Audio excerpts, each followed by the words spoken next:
Let me get back to like the start of my entire thing that was muted. Basically, I've been thinking a lot that I just need to like get BraneScript working a little bit faster, but I also really don't want to compromise on quality. And those two forces in my brain have really been fighting each other. And it has been making me really think about the design of not just the language, but the way I'm going about building it. And I had a realization yesterday as I was thinking about all of this. So right now, I'm like very focused on the text aspect of the language. Whereas like one of like my core ideas of this rendition of BraneScript was the idea that like you'd have multiple different representations of scripts that be text, a node graph. Honestly, the cyan trigger stuff was really what got me thinking even more about that, because of that drama, I of course tried out cyan trigger, but I also did some experiments into like what does it take to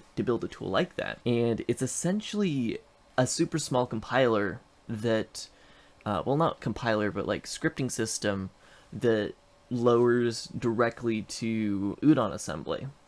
So I guess technically compiler depending on how you define them. Through that, I actually like saw the source code for the Udon virtual machine, because if you poke around enough in the VRChat SDK, you do find it, and it's like 300 lines of code, and I'm like, oh man, this company that has raised millions of dollars, like tens of, possibly even hundreds of millions of dollars, their virtual machine is 300 lines of code long.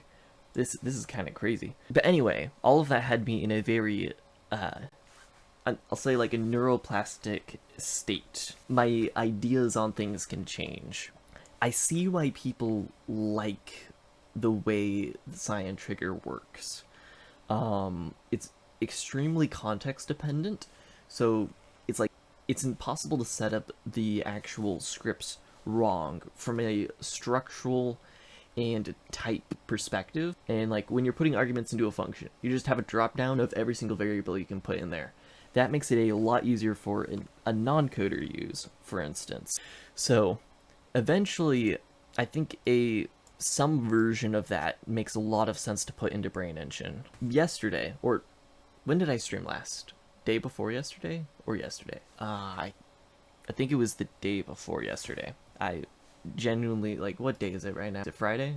Okay. But whenever I streamed last, I was going down the rabbit hole of essentially copying the Rust compiler and most of the grammar of Rust, and getting super deep in the weeds of super advanced language features. And that's the key term here, is language. A scripting system isn't necessarily tied to a language, because I also want to be able to very easily represent this as a node graph. Because I can see a lot more people. I'm writing a custom language. They won't want to learn that. A node graph is a lot easier to convince people to learn. And then if I do this editor-based thing, that's a lot easier to get people to try to learn than an entirely custom scripting language. So I was spending all this time on both the hardest thing to build, and to be honest, the least important part of the whole scripting system. Like, yes, the language is like a language can make or break a scripting system, but at the end of the day, what actually matters is the runtime that runs the scripting language, the type system, which can be part of the language, but that's more so like the compiler pipeline, and then also the API of the engine around that. The grammar of the language doesn't matter at all. I can make it look like Python, I can make it look like JavaScript, I can make it look like Rust. Literally doesn't matter as long as like the tools around that are good. And what I realized is the language is a distraction. Now, it's very easy to say like, I'm making a scripting language, and people will immediately understand what they mean. They're like, oh, you're making a compiler, and possibly legit compiling that. But I had the realization, what if instead of spending all this time trying to make a really solid scripting language, instead, what if we build the node graph first, and then the scripting language is the serialized version of the node graph? So we still have a scripting language, but I put, for the moment, a lot less effort into it. So now we don't have to have any automatic type inference. We don't really have to have super ergonomic pattern matching. We don't need to have super ergonomic control flow on the the text-based version of this.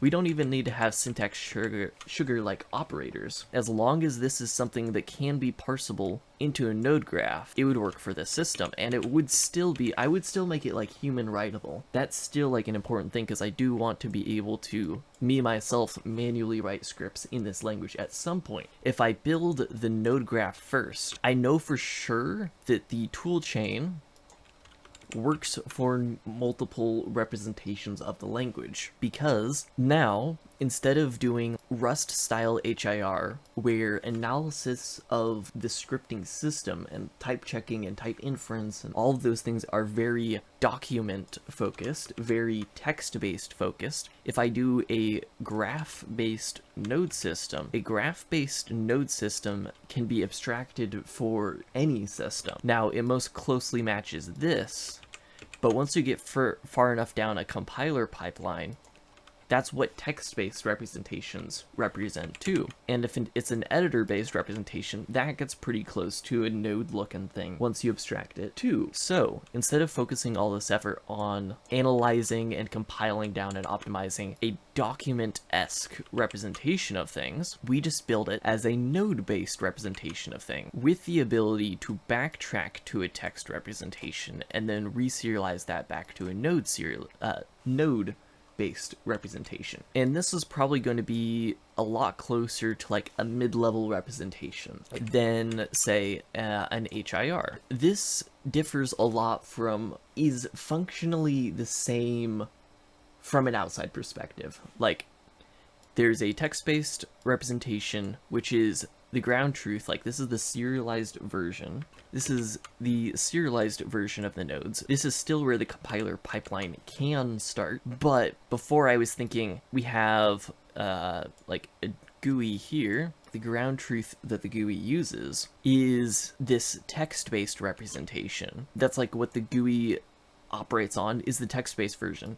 And then that would be fed into this pretty standard compiler pipeline, which is very text-based. But if instead we have a node representation of the scripting language with the metadata required to be serialized in a human-readable fashion to a text system, now the GUI talks directly to this node-based representation, and then the text-based representation is purely a serialized version of that. And then if I make this editor version, that also talks directly to this node-based representation. And of course, a GUI node graph representation also talks directly to this node-based representation. This node-based representation, why do I think this speeds up my workflow so much? It's because where in this entire pipeline would this node-based representation show up? It would show up right here.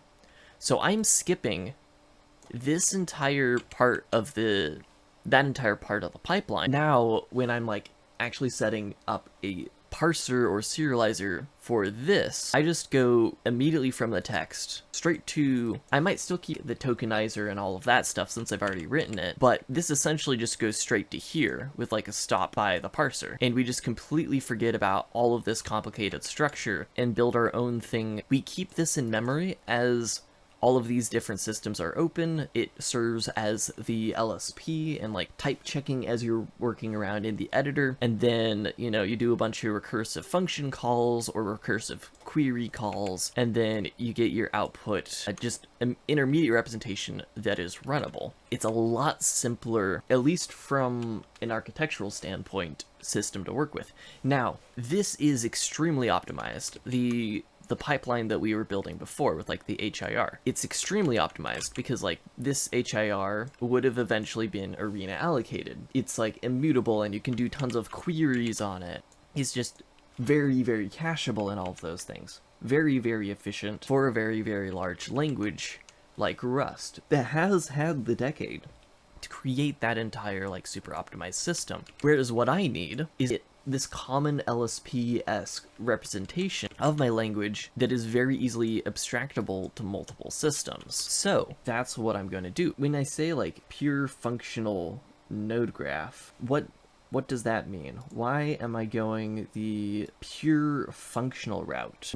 That's because I've gone down the huge rabbit hole of like, let me find all of the weirdest languages I can look into. So that's like looking at stuff like Erlang and Elixir, because I realized that the pipeline system that I wanted to make for BraneScript is it's similar to the actor model, not exactly like it. It's not as encapsulated as the actor model, but it shares a lot of very surface level similarities. Well, I saw like the interview like Tim Sweeney did with the Lex Friedman podcast, and I'm like, it's probably like a good thing for me to probably look into. I wasn't planning on watching it at first, but then like, it's a very good thing I did, because there's at one point in the interview where Tim directly says the most important part of the metaverse is the language, the scripting language. And I'm like, he knows, he gets it, he understands it. Like, I thought, before watching this interview, I thought the like Epic in like Fortnite was like the most poser of all the metaverses. No VR support. It's like Fortnite, so it's like little cringe. But like, oh, they're just calling it a metaverse because they have so many brand deals, you know?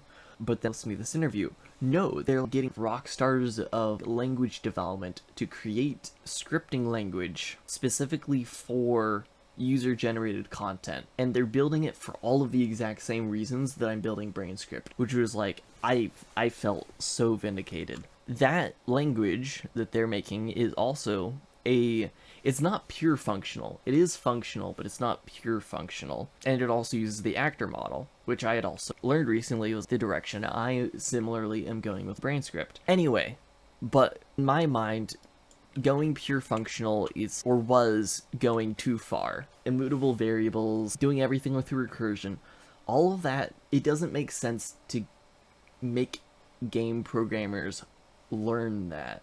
Game programmers just need to like make a game fast, and like, I'm gonna like spend some time making some Rust style features, some Rust style validations, because I very much like languages that don't let you represent invalid state. That is something that I very much have fallen in love with, so I wanted to put that a little bit of that into BraneScript, but like, I wasn't going to go too far. I wasn't going to like super go off the deep end, mostly because doing analysis on a text document for those sorts of things is super hard, right? But here's the thing. If I switch to making this a node graph-based scripting system first, and then the text-based representation, while still very important and the main way that I'm going to like write advanced algorithms and whatnot, graphs kind of suck for imperative programming. When you need to represent control flow and the order that things happen, you get this super interesting thing where, let me find a good example. I think this white arrow is the bane of node-based scripting systems.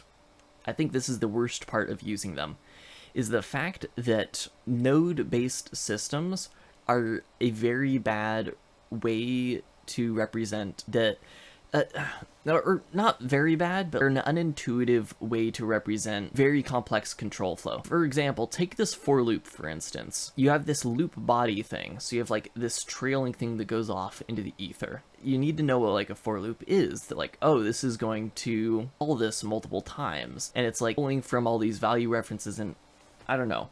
This is like a very simple example, and maybe not the best one to like fully represent that. Look at this.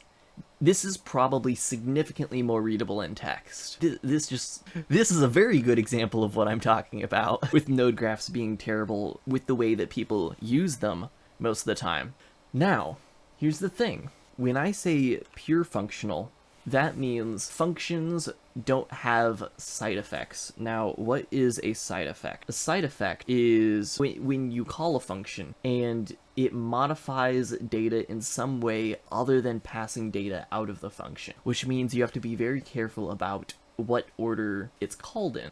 Because let's take, for example, logging.